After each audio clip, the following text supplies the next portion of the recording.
신명기 3장 1절서부터 11절입니다. 우리가 돌이켜 바산으로 올라가매 바산 왕 옥이 그의 모든 백성을 거느리고 나와서 우리를 대적하여 에드레이에서 싸우고자 하는지라. 여호와께서 내게 이르시되 그를 두려워하지 말라.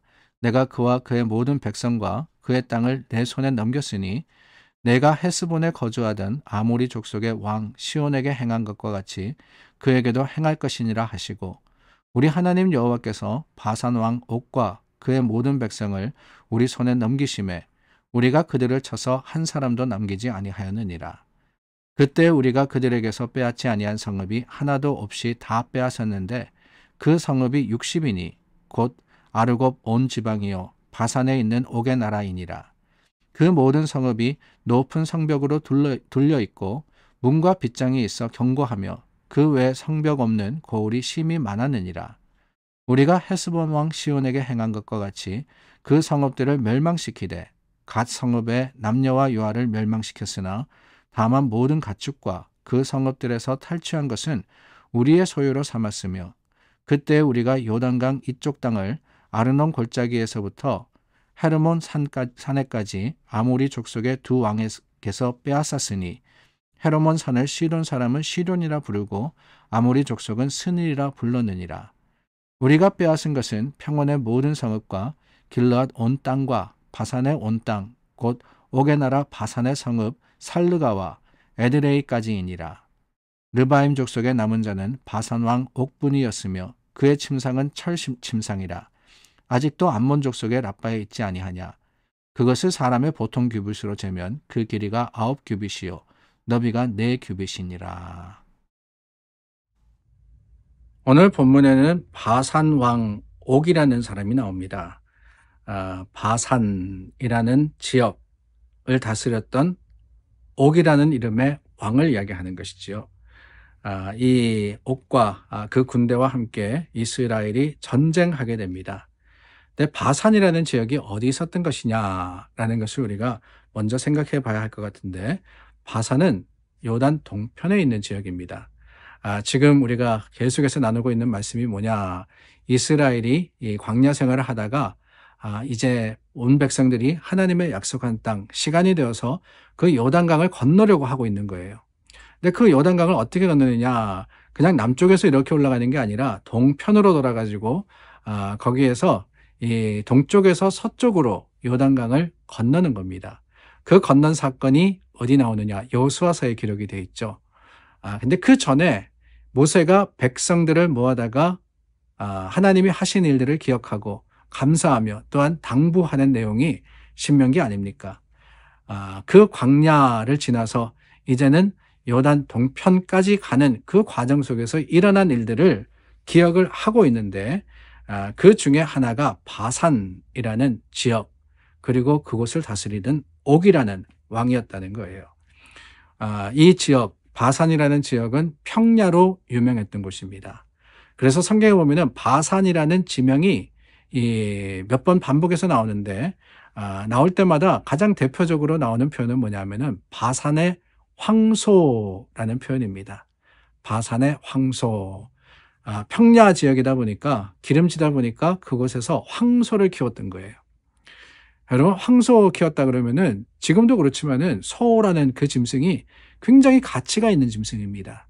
염소나 양보다는 훨씬 더 큰 가치를 가진 짐승이기 때문에 제사를 드릴 때도 소를 드렸다 그러면은 꽤 잘 사는 사람이다 라고 할 수 있었던 겁니다. 근데 그 소로 유명했던 바산, 얼마나 기름졌겠어요.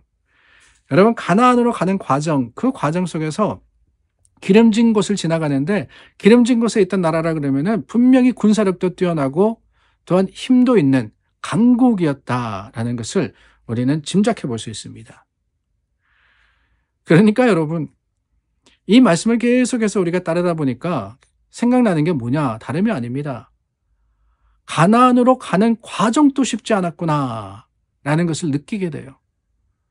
가나안에 들어가서 그 땅을 차지한 사건은 우리가 알고 있습니다. 여리고성과 아이성과 뿐만 아니라 가나안 거민들을 물리치면서 그 땅을 하나하나 차지했던 것이 이스라엘의 정복의 내용이었고, 그게 바로 여호수아서에 기록이 되어 있는데 그것만이 아니었다는 거예요. 요단강 변까지 가는 과정도 결코 쉽지 않았습니다. 때로는 전쟁해야 됐고, 때로는 이 화평해야 됐고, 때로는 하나님의 말씀으로 돌아가야 했고, 때로는 통과해야 했고, 그 모든 과정, 그 힘들고 어려운 과정을 거쳐서 비로소 도달한 곳이 어디냐? 그게 바로 가나안이었다라는 것을 우리는 말씀을 통해서 보는 거예요. 그렇습니다, 여러분. 늘 말씀드리지만은 우리가 하나님 믿고 신앙생활 한다 그래서 만사형통한 것은 아닙니다. 교회 나오기만 하면은 우리가 그런 이야기 많이 하잖아요. 교회 나오면 병 나아. 교회 나오면 자식 잘 돼. 교회 나오면은 사업 성공해. 그러면 얼마나 좋겠어요. 그럴 수 있기를 기도하긴 합니다. 그러나 하나님의 방법은 그게 아닐 때가 더 많아요. 오히려 우리로 하여금 하나님의 주시는 약속, 풍성한 하나님의 은혜에 이르기까지 그 신앙의 길이 결코 편하기도 또한 쉽지도 않게 하심으로 말미암아 우리가 어떻게 해요? 하나님만을 의지하도록 하시는 게 그게 하나님의 방법이더라고요.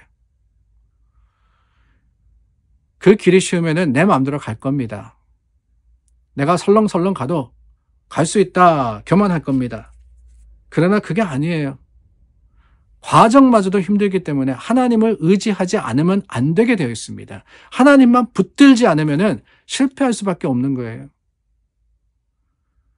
여러분, 가나안 가기 이전에 그 가나안에 들어가서도 약속의 완성을 이루기는 쉽지 않지만 거기까지 가는 것도 어렵다라는 것을 기억할 때 어떻습니까? 오늘 우리가 해야 할 일은 명확하죠. 하나님만 붙드는 거예요.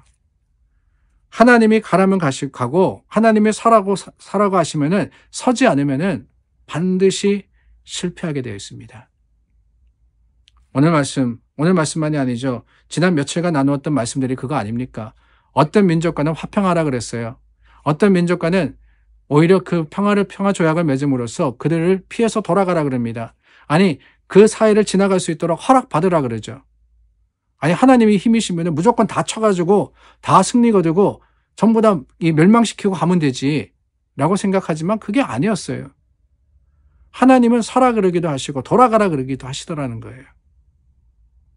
그것만이 아니죠. 싸울 때는 또 싸우라고 하십니다.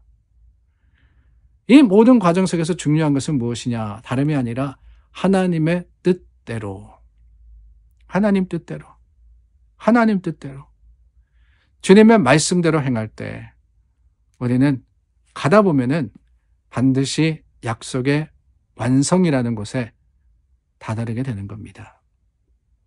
저와 여러분, 과정도 중요하게 하기를 원합니다.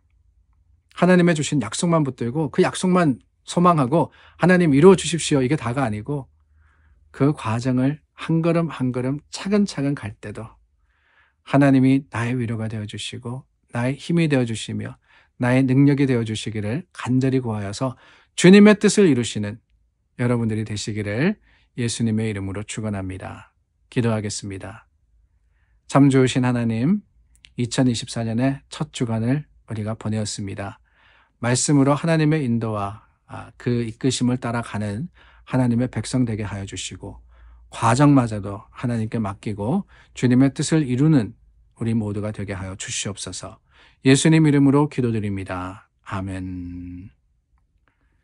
1월의 첫 번째 주일을 준비합니다. 오늘도 기도와 정성으로 하나님을 예비하는 저와 여러분 될 수 있기를 바랍니다. 기도하겠습니다.